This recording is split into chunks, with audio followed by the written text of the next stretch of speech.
Pasado alas 5 ng umaga nitong linggo ng hold-upin ng dalawang lalaking ito ang isang kainan sa barangay Valenzuela, Makati City.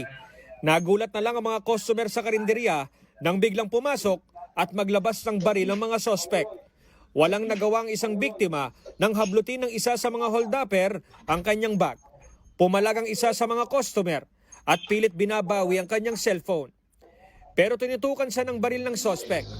Mahigit 1 minuto lang na isagawa ang pagnanakaw at pagkatapos ay tumakas sa mga sospek sakay ng motorsiklo. Sabi nila na parang wag na po yung mag-ingay, kunin, bigay mo po yung mga gamit niyo sa amin. Tapos sa'yo na lang. May nakita ko na may kinuha po ng phone ko. So, nahilaan ko pala. Tapos tutok po yung baril sa mukha ko. Tapos sabi niya, bawal maingay. Kabilang sa mga nakuha sa mga biktima ang iba pang gamit gaya ng cellphones at kamera na ginagamit nila sa trabaho bilang event staff. Nagsumbong ang mga biktima sa pinakamalapit na istasyon ng pulis na agad nagkasa ng operasyon para tugisin ang mga hold-upper. Sa backtracking, natunto ng motor na ginamit ng mga sospek sa barangay Southside sa Taguig. Dito na rin naaresto ang isa sa kanila habang sa kabilang barangay sa McKinley Village 3 natimbog ang ikalawa. Itinuro din ng mga sospek kung saan nila dinala ang mga ninakaw na gamit. Ibinao nila sa hukay ang mga ito, pati ang ginamit nilang baril sa pang-hold up.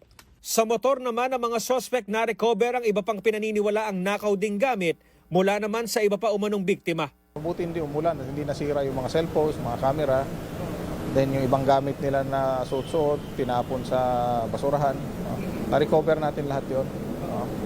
So, pati yung firearms na ginamit. Ayon sa Makati PNP, posibleng itinago muna ng mga sospek ang mga nakaw na gamit habang nagpapalamig sa mga tumutugis ng mga pulis. Siguro sa following day, kung i-dispose nila yon, doon nila ibebenta yon. At gabi natin nakuha na, madaling araw.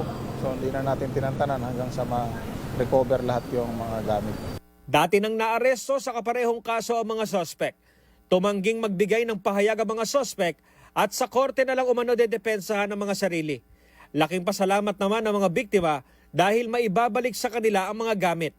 Opo, kompleto naman po. Andun din po yung wallet ko. Tapos lahat ng cards po, kompleto naman. Buti naman. Salamat po Makati Police. Maharap sa kasong robbery ang mga sospek na nakakulong na sa Makati City Police.